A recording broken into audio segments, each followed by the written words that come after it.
we left off last week regarding the Occult of Halloween. Before we get there, turn over to Judges chapter 9. Judges chapter 9. We'll look at this in just a second, but Judges chapter 9.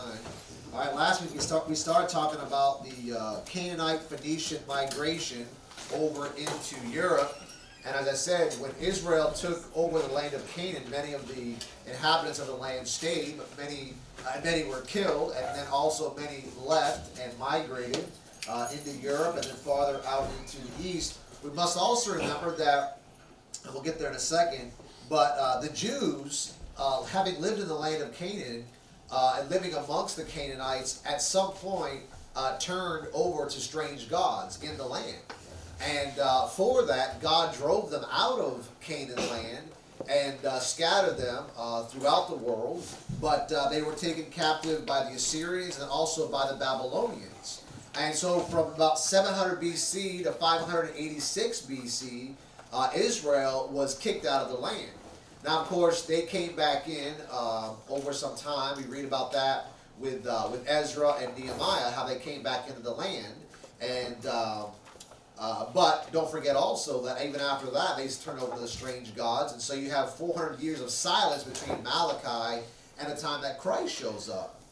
All right, so, and in between that, about 350, 300 BC, is when you start to see the Druids in Ireland. It starts to be recorded about these things that are happening over in the Ireland region and in Europe, the British Isles. So what you have is you have a bunch of different time periods where the world was plagued with paganism. It goes back to Nimrod, no doubt about it. But after that Nimrodian type belief was spread, it went throughout all the world, and then it ends up going back over that way as people begin to migrate back towards Europe and back towards the Far East, and then back into the land of Babylon. It made its way back over that way. So you really do have a three-pronged attack of paganism working in the world through Nimrod, through the Canaanites, and then Israel also got a hold of that stuff that was left behind in Canaan, and they brought their strange gods with them from where they were, and when God drove them out, they took that stuff with them into the uttermost parts of the world also. So it's really a three-pronged attack of how paganism spread across the world. And of course, we'll see at some point how it eventually made its way into America when she became America. All right, so the Canaanite Phoenician migration to Europe took place in large numbers in ancient times, and there are both cultural and religious ties to Celts of Ireland.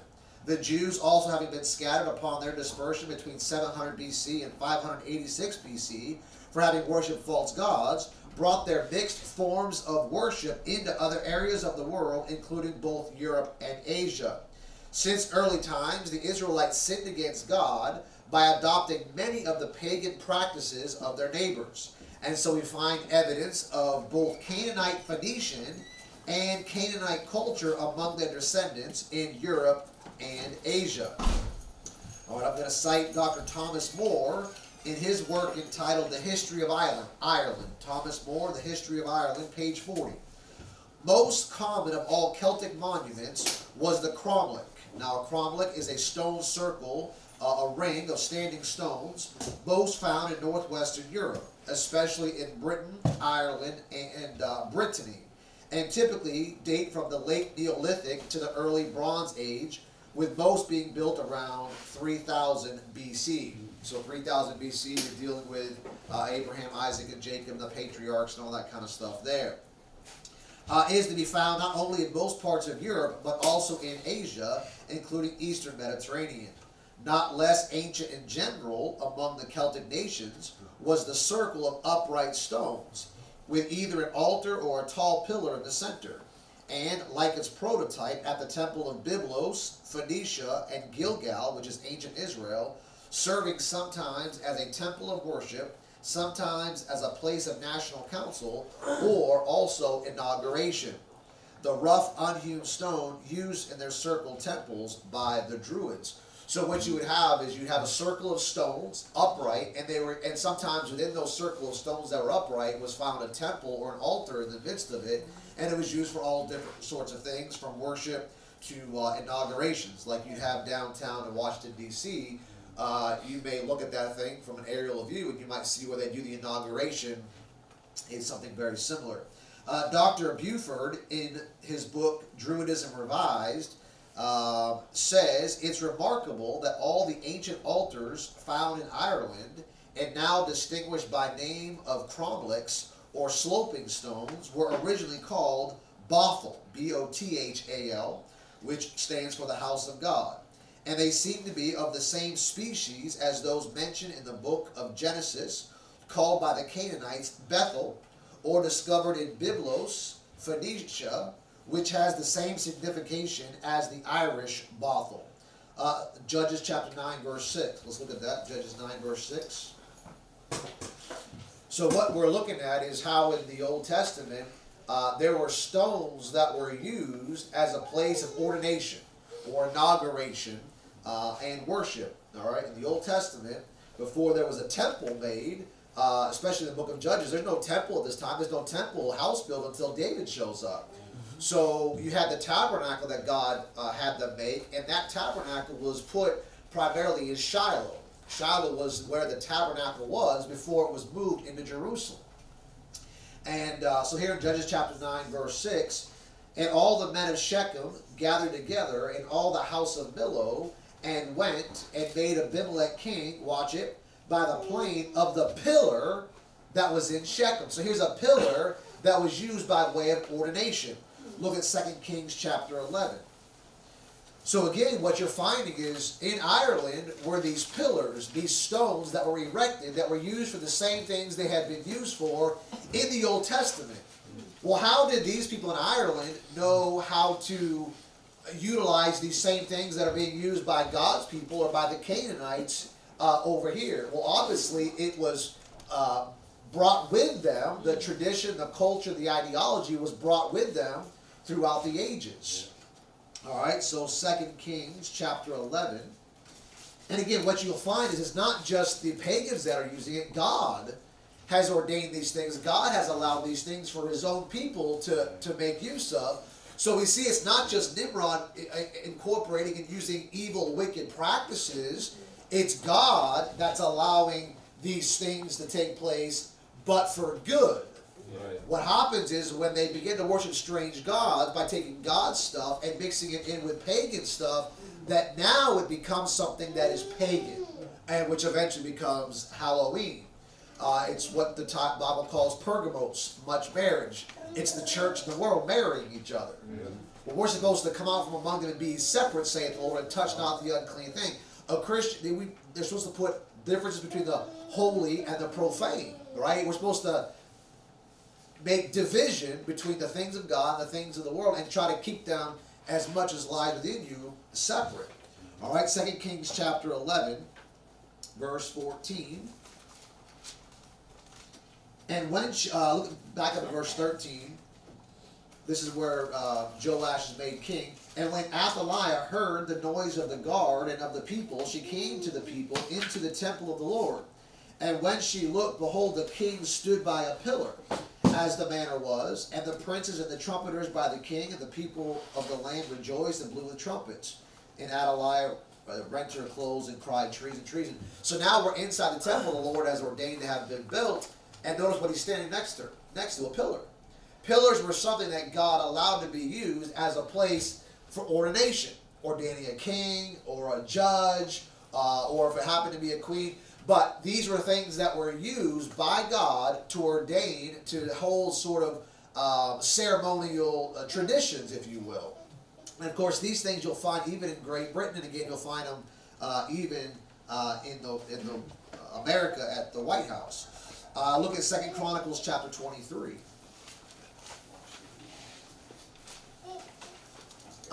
When a man is ordained in the local church, it usually happens where? At an altar and near a pillar. What's the pillar? The pulpit. The pulpit's the pillar. That's generally where ordination takes place. It's a biblical thing for ordination.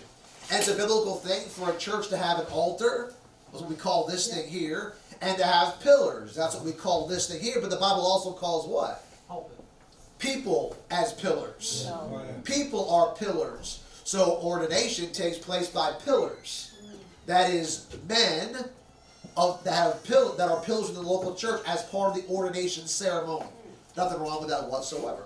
Okay? Look at 2 Chronicles 23 and look at verse 13. 2 Chronicles 23:13. And she looked, and behold, the king stood at his pillar at the entering in, and the princes and the trumpets by the king, and all the people of the land rejoiced and sounded with trumpets, also the singers with instruments of music, and such as taught to sing praise. Then Athaliah rent her clothes and said, treason, treason. So, again, similar story, more information, but Joash provided great reform to the nation of Israel, Judah, at the time of his becoming king. So this man was a God-ordained king. All right, the Bible indicates that Phoenician kings were crowned either standing upon or next to a pillar of stone. Now, we say Phoenician kings, again, I'm reading what Dr. Buford says in his book. We don't necessarily consider them Phoenicians. We consider them to be, if you want to call them Canaanites, fine, because they're born in the land, or Israelites. All right, so just know that when he calls them Phoenician, he's not necessarily taking the Bible into account any more than just historically, as we just read. Indicates that Phoenician kings were crowned either standing upon or next to a pillar of stone. The practice of seating the new king upon a stone at his initiation was the practice in many of the countries of Europe. The monarchs of Sweden sat upon a stone placed in the center of 12 lesser ones, and in a similar kind of a circle, the kings of Denmark were crowned. So these European nations, their ordination or their crowning took place in the center of a circle of 12 stones. Why would they use 12? It's the number of government. It's the number of the nation of Israel. Yeah. So again, that's not something that Nimrod did. That's not something that the pagans did of Canaan. Right. Where did that come from? It came from Israel. Yeah. When Israel left, they brought a lot of that stuff with them into the world, but mixed it with pagan practices. Okay? Why do we have 12 jurors? Mm-hmm. Where does that come from? Well, I'll tell you where it comes from. It comes right out of the Bible. Okay? The metric system. Yeah. Notice that the significant Bible number 12, which was common both to the Europeans, the Celts, and he calls them again the Phoenicians, but the Israelites. In another book, The Identity of the Religions, Druidical and Phoenician, by John Nimmo, page 15, he writes, circular temples abound in England and other parts of Europe. The most ancient account of them is to be found in the book of Exodus. Look at Exodus 24. This is what he says, the most ancient account of them would be, Exodus 24. Yeah, these aren't necessarily Christian writers, okay? These aren't evangelical writers. These are historians. These are just secular writers writing about the origin, whether it be of Halloween or, in this case, the identity of the religions of the Druids and the Phoenicians, okay? Now he's going to use the Bible as a historical reference, like I'm using this man's work as a historical reference.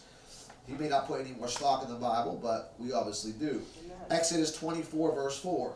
And Moses wrote all the words of the Lord, and rose up early in the morning, and builded an altar under the hill, and 12 pillars, according to the 12 tribes of Israel. So notice here that this man is saying that the earliest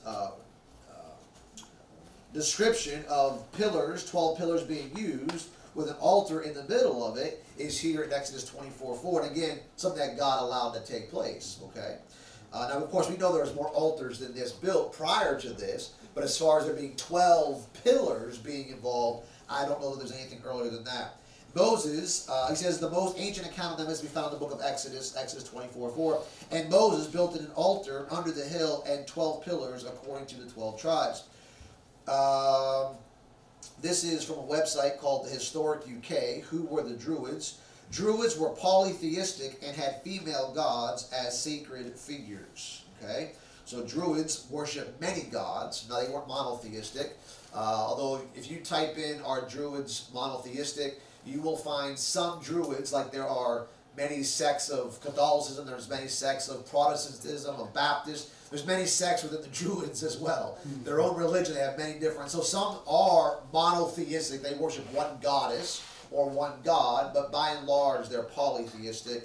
Let's see, this is from the Druid Network, so it's a website written by Druids for Druids. It's called the druidnetwork.org, and an article entitled, "Are All Druids Polytheistic?" Okay, this is what they say. The majority of Druids do profess to be polytheistic.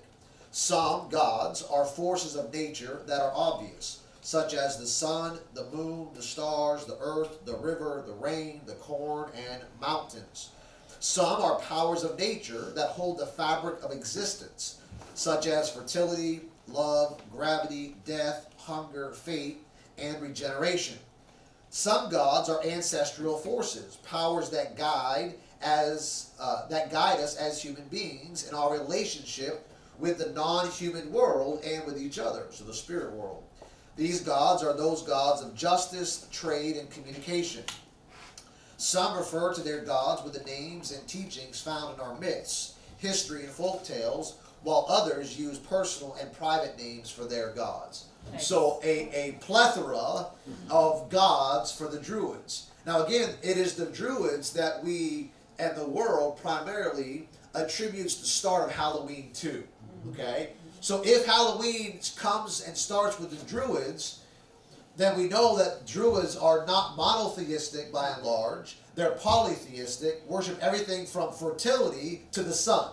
Okay? And they have many individual gods to represent each of the goddess of fertility, or the god of fertility, the god of the sun, the god of the moon, the god of justice, all that kind of stuff. And we also understand that they didn't necessarily start it, as far as paganism goes. We see how it was already in the world and made its way over to where the Druids are found. But what we want to establish is that it is in fact the Druids that brought about paganism into America, and the one holiday above all holidays, when they said the one Sabbath above all Sabbats for the New Year celebration of Halloween, or Samhain as they used to call it. Okay, so we're just establishing that it is Halloween that we're talking about, where it comes from, the Druids in Ireland, and then where the Druids and the Irish probably got it from, and then maybe even where they got it from, as Brother Dave said last week, Nimrod, back as early as the Noah's flood. Okay, the ancient Baal pillar. Now we're getting back into the occult. The ancient Baal pillar is one of many such religious monuments which have been found from the Middle East to Ireland. There are many other examples, however, of customs linking the Celtic Druids specifically with Phoenicia. English historian William Borlase, in his book called Antiquities of Cromwell, 1754, presented many pages of evidence, pages 104 through 132 and page 161 in his book Antiquities of Cromwell. Here's what he writes. Consecration was by sprinkling with blood, as in Canaanite worship.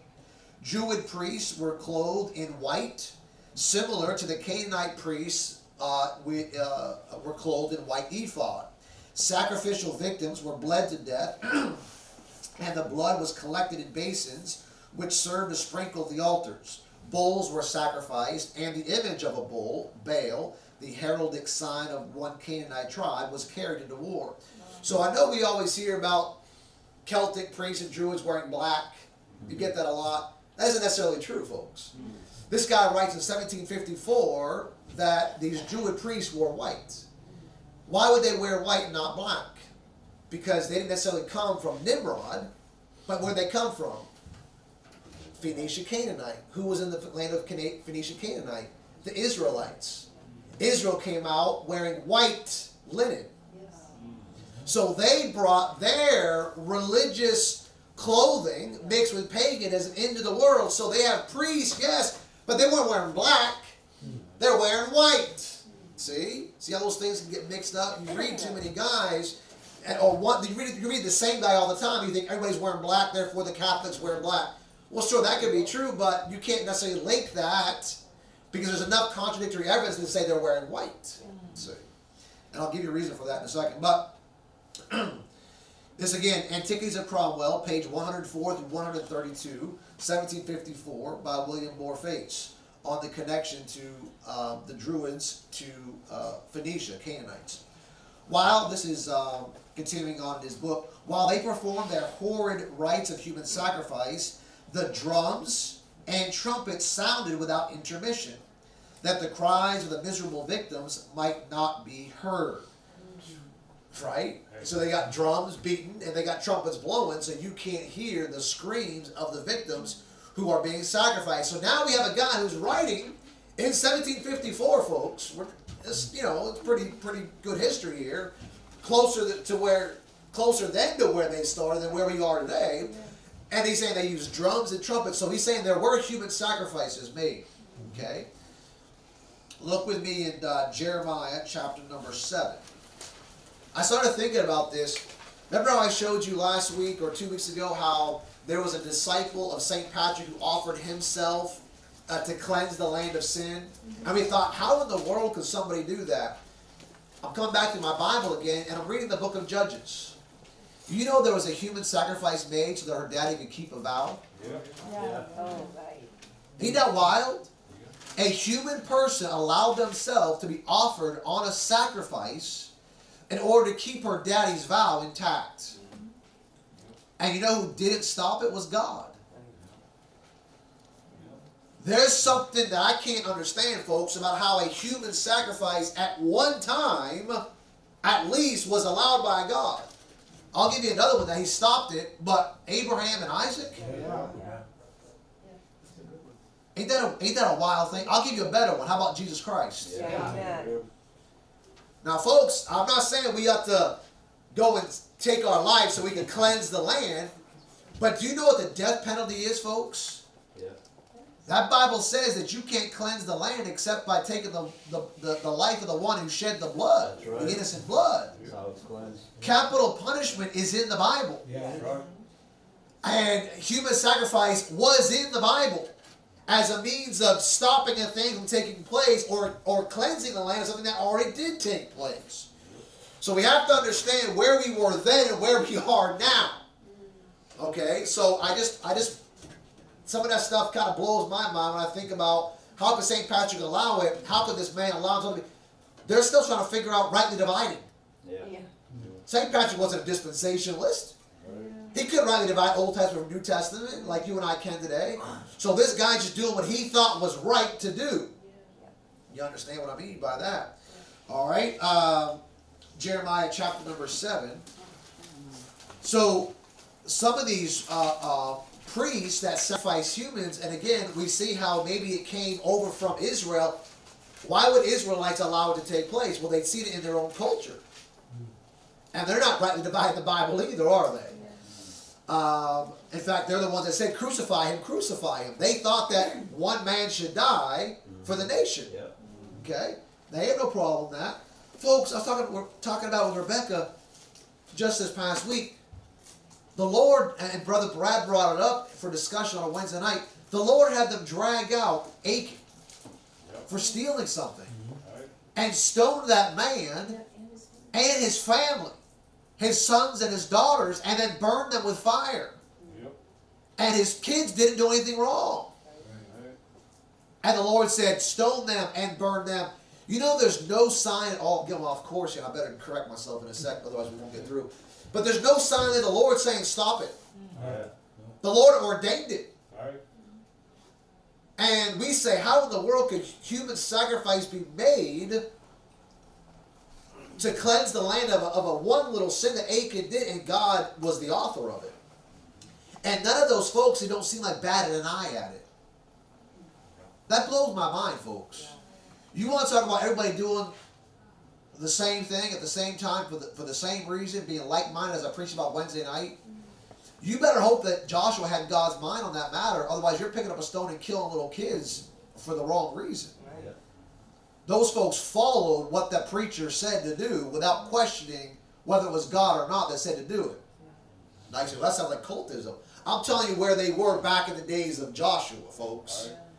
They all picked up stones to do it, and nobody said, we ought not to do it. Let's take a vote on this. Yeah. Are you with me? Yeah. It's wild stuff in that Old Testament that if you're not careful, you could abuse your power as a pastor. But as a Christian, you can also make every excuse in the book. I don't want to do that. I don't think we should do it. I don't think you know what God wants. Yeah. That wasn't a problem for Joshua. And I'm thankful we don't pronounce judgment that way. Yes. Otherwise, we'd all be dead. Amen. Yeah. I'm preaching about grace this morning, so let's just say that for saying.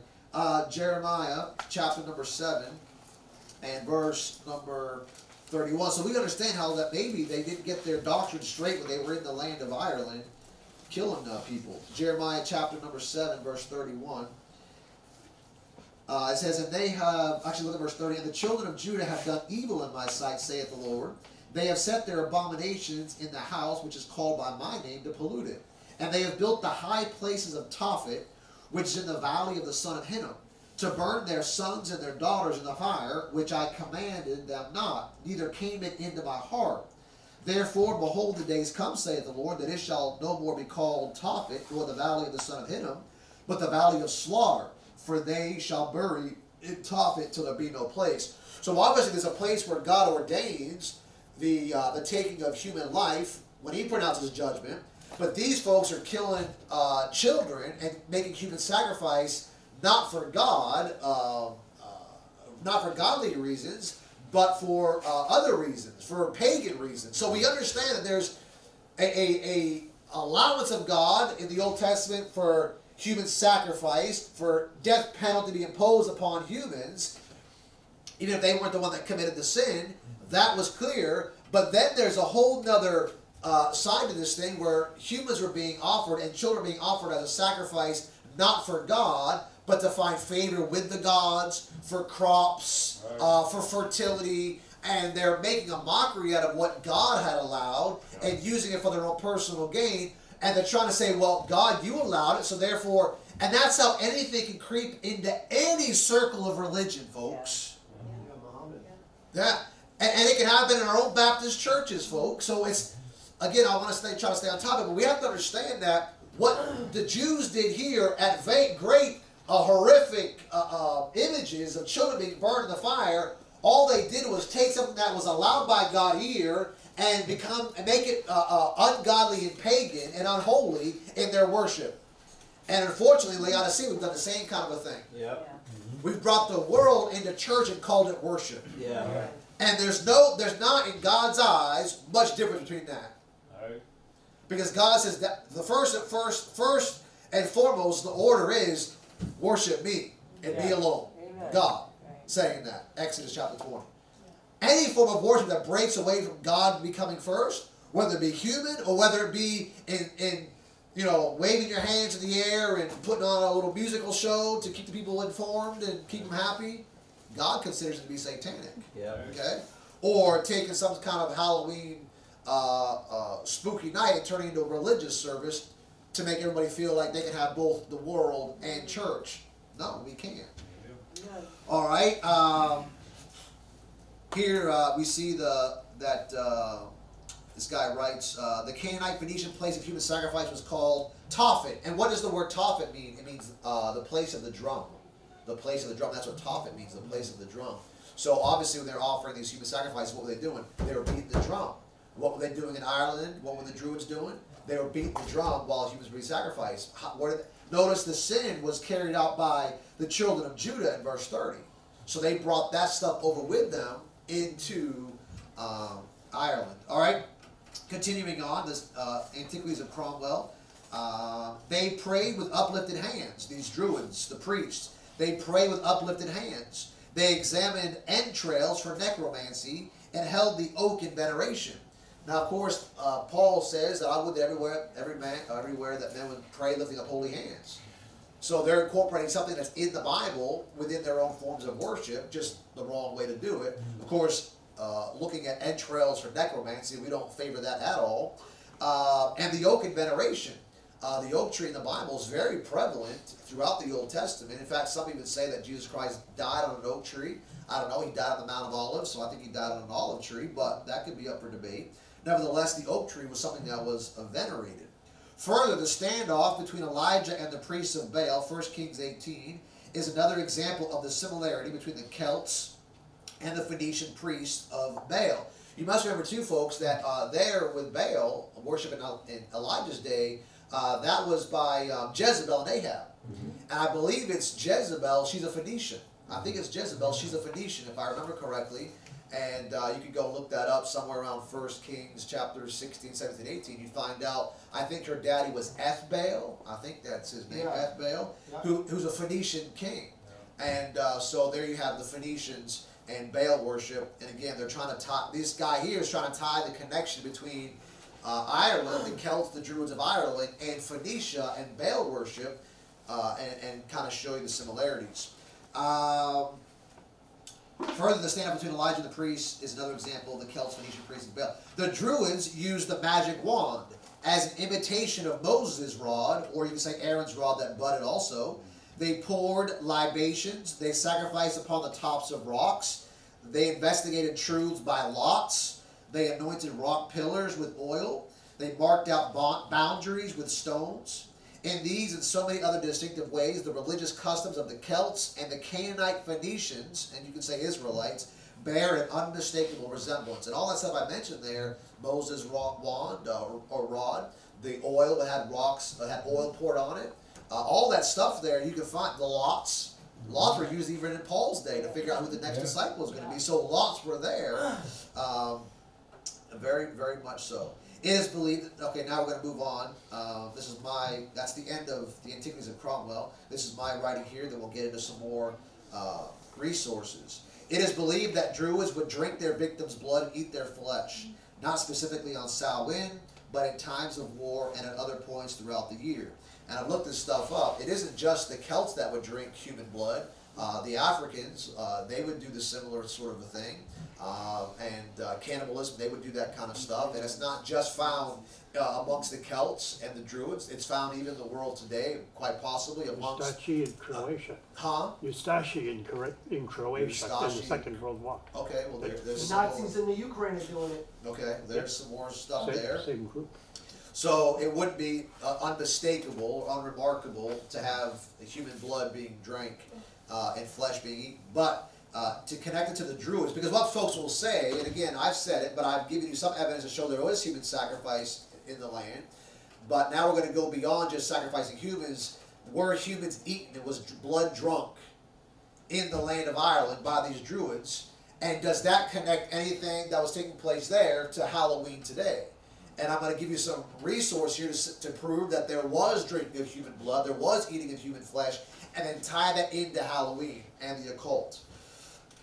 According to Rosemary Ellen Geely, in her work entitled Harper's Encyclopedia of Mystical and Paranormal Experiences, on page 167, quote, the Druids sacrificed victims by shooting them with arrows, impaling them on stakes, stabbing them, slitting their throats over cauldrons, and then drinking the blood. According to the first century scholar and writer Pliny, in his book on natural history, book number 30, chapter number 4, he writes, it was Emperor Tiberius, Roman Emperor Tiberius, that put down their Druids and all that tribe of wizards and physicians.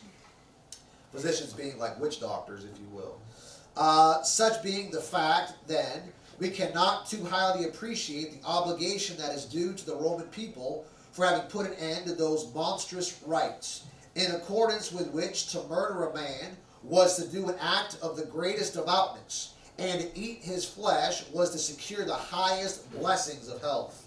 Now again, you've got a secular scholar in the first century writing this stuff.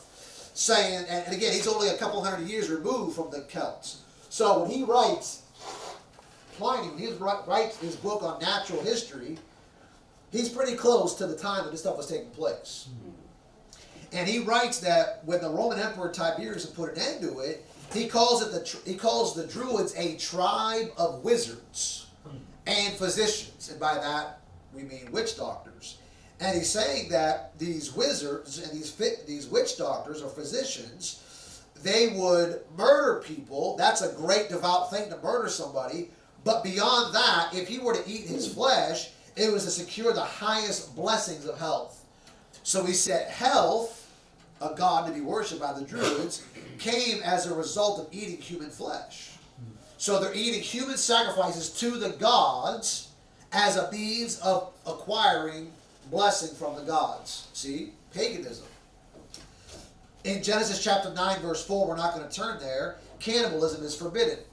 In Leviticus chapter 17, verses 11 and 12, we're not going to turn there, the Bible says the life of the flesh is in the blood. Yeah. The law against cannibalism and drinking blood is against the Bible, is against God, pre-law, during the law, and post-law.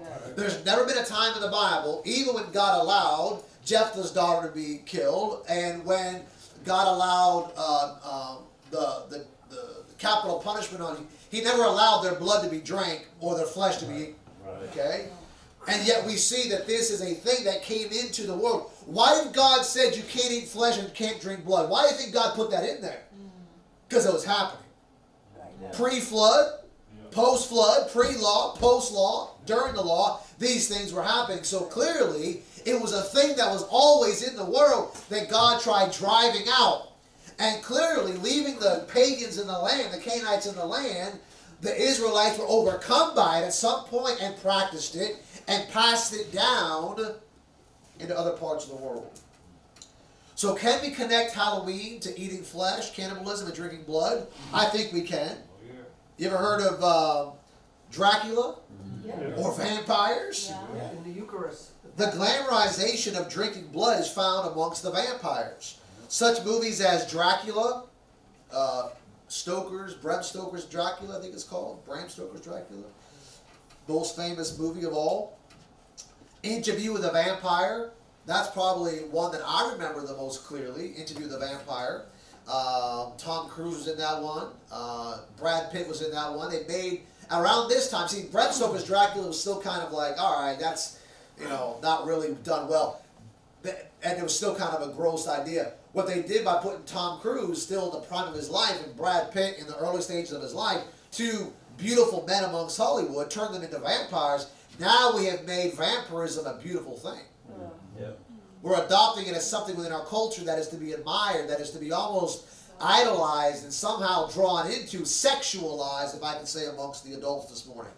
Then you have another one called Blade, and they made a trilogy of those. That was Wesley Snipes, I believe, also in the prime of his life. Very popular movie. Then, for the next generation, who hadn't seen Dracula, who hadn't seen Blade, or hadn't seen Interview with the Vampire, they made True Blood. And I believe that was a series of TV shows. And then you have Buffy the Vampire Slayer. Okay? So again, we can see that amongst Halloween, and of course Dracula and vampires is obviously something people wear all the time. And these are the movies that are shown all the time around Halloween, like around Christmas time. It's a Christmas Story, or It's a Wonderful Life, A Miracle on 34th Street. There's always these movies that are shown around Christmas and Halloween. Okay? I just read an article, I forget the name of the horror movie, there's a new horror movie that just came out, and they said people are vomiting into their popcorn and fainting in the theaters over some new horror movie that just come out. No, it's not that. It's something else completely entirely different. I don't even know if this is over in the UK or if it's even in America, but that was the article that I had seen this week. All right, now we're going to go back to some historical evidence. Geographer Strabo, who wrote somewhere between 20 BC and 20 AD. I tried looking this thing up. There's really no idea as to when he wrote this, but it's between 20 BC and 20 AD because he died, I think, in 27 AD.